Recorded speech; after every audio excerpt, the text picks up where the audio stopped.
Okay. I'm going to start with this. You know, we said going into this game, our defense was going to really need to set the tone in special teams. And offensively, man, we'll be smart. We'll find our spots. And really, for the most part, that's the way the day went. I thought our defense set the tone for the day, man. Those three takeaways, Leaf on the punt return, and offensively, we were able to turn those three takeaways into 17 points, which was huge. So look, the grand scheme of things, coming off a big win Monday night, short week, come out, find a way to close that out, and play really, really good defense. I was proud of the guys for that. Is there a lot to clean up? Yes, there is. There's a ton, particularly offensively. We know there's things we can do better, but that's also a good club over there. So good win. Proud of the guys for being ready to go, locked in. And now that's win number 3. On to the next one. This could be considered a letdown spot just coming off the big win on Monday night. Do you feel like you ever have to worry about your guys being mentally prepared for a game like this? No, I mean, look, you're always going to say you better guard for it. And I mentioned this. Coach Parcells used to put the mouse traps up everywhere. You'd come in on the next day if he thought it was one of those games, and there'd be thousands of them hanging from the ceiling. But I don't feel like we need to do that. We've been fortunate here that most of our guys are homegrown, and we got them when they were, they were young, and they know what the standards are. They set the tone for everybody else in the building, and certainly the guys that have been here a long time, like Decker and those veterans. And so we're fortunate that way. And I mean, it doesn't take much. You just tell them what's on your mind, and they already know what's up. So we've done a good job in that regard. Our guys snap back, and that's not always the easiest thing to do, but the standards are the standards. The identity is the identity, and it doesn't change for anybody.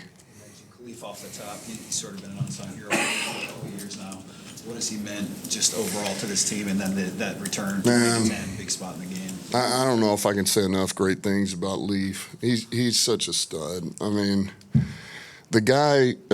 Look, we came in Wednesday, and Phipp and I were talking, and Phipp says I think we need to let him cut it loose. Tell him to cut it loose a little bit on these some of these punt returns, and which.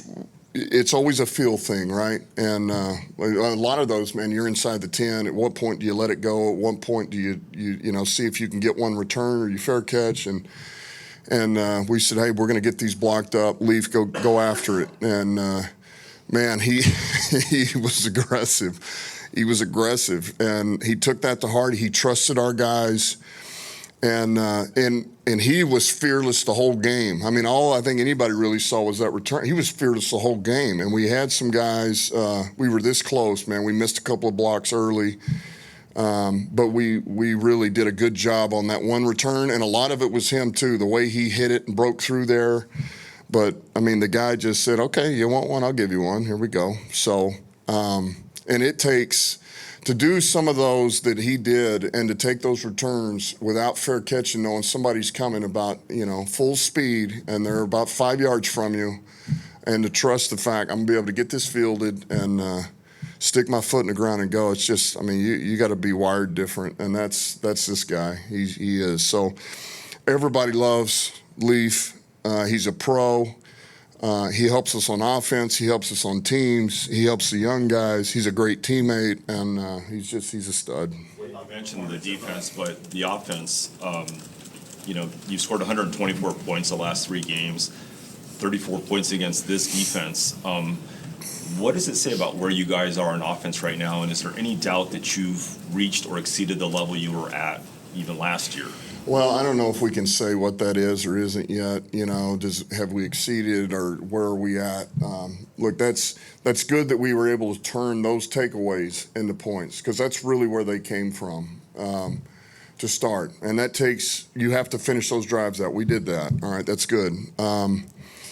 But ultimately, we left a lot out there, and that is a good defense. I said that from the get-go. We knew it was going to be, but man, when you have false starts, you have holding, you have illegal formation. You have, man, that's got nothing to do with them. That's on us. And those are the ones that really just kind of eat at you a little bit. Like, man, we got in a ton of these 3rd and longs because we have penalties or something, have a negative play we shouldn't have a negative play on. So those are the things you just want to feel like you're playing cleaner than that. I know we can play cleaner than that offensively, but I also know that's a good defense. And yes, we did put up 34. And in the grand scheme of things, man, you better be careful grading wins. That's a win. It's a good defense. We got number 3, and now it's on to the next one. And What about the performance of Aiden? You needed a big performance from your defense, and your biggest players really stepped up, him included. Yeah, just another big performance by him today, And what everybody sees is the quarterback hits, the sacks, the takeaway there, all big things that are right in front of your face. But I remind everybody, the guy plays the run too, and those are the things that, man, I know for me, I take the most pride in watching. He can do all of that stuff that gets you all the glory, but he does all the dirty work, man. And he plays with his hair on fire. He doesn't take plays off. He's relentless. He's aggressive. He's violent. He's smart. He's disciplined. And it's just good to see him back playing at a high level. It's good to have him back, period. I mean, my gosh, man. We missed him last year. And you talked earlier this week about your team being like a chameleon. You can change Yeah. the opponents. Was that sort of the case today? A different type of opponent came in. You had to do it a different way? Well, I just think you play to what you believe your strength is going to be for that game. And I felt like our defense could set the tone for this game. And we were going to play that way. And see if they could earn it over there. And play off of it and feel our way out here a little bit offensively. And we did that. And special teams is going to need to help too. So I thought what we went in and the style at which we played and how we wanted to play, I thought we did that, and it did help us win that game. I just think we can be cleaner. That's all. Mentioned the defensive effort. You lost both your starting cornerbacks today. First, you have an update, and second, going back to the summer, you lost a couple of those guys now. How do you continue to navigate, the injuries at that spot? Well, I told Brad the good news is we have 7 days till the next game instead of 6. That's the good news. All right. So I don't, we all saw Reed's, I don't know I don't know what that's going to be or how long. I mean, certainly I cannot imagine him playing next week at a minimum till we get more tests done. And I don't think TA is a major thing. No, I don't know. There again, I don't know about him next week, but it's certainly not as significant as what, as what Reed had. And last one here. On a day that your offense isn't clicking. Sorry. Hold on a minute. It's FaceTime video here. Who's that? Oh, well. Go ahead. Answered it. Oh, yeah, no, we're good. On a day that your offense wasn't clicking, how much of a security is it to have St. Brown and Goff now 6 touchdowns in 3 games, right? Yeah, now let me say this. That'll always be a security blanket, man. Those two guys, what they've got, the rapport they have, the connection they have, it's special. And so that having that always is going to make you feel more secure, make you feel better. And I'll say this, man, the last touchdown that we had there, once again, man, JG got us into the perfect call. That was all him.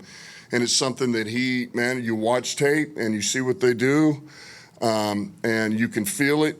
And he changed everything. He changed the protection, changed the play call, and he got us into the perfect freaking play. And so, man, that's all him. And that's what we talk about, man. He recognized it and communicated it, and then those guys executed.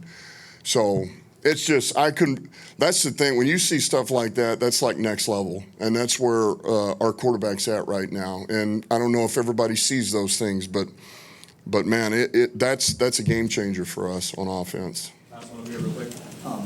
0 sacks allowed against that front. Yeah. What does that say about guys like Benet, Taylor, and those guys? Yeah, well, we always feel better knowing the 2 tackles that we have when we go against some of these really good rushers. That always gives us more hope than probably some teams do, because we feel like our 2 tackles, man, that's where they can really excel. But we also knew we needed to use some resources over there. Miles Garrett's a hell of a player. I think Malik Collins is an outstanding player. So, but it says a lot because I thought those guys did a heck of a job, and I thought Goff did a really good job in the pocket. He really stepped up and maneuvered on a lot of these too. So I thought they all kind of worked hand in hand. Our receivers, I thought, tried to play fast and get open early. So all of that, plays into it.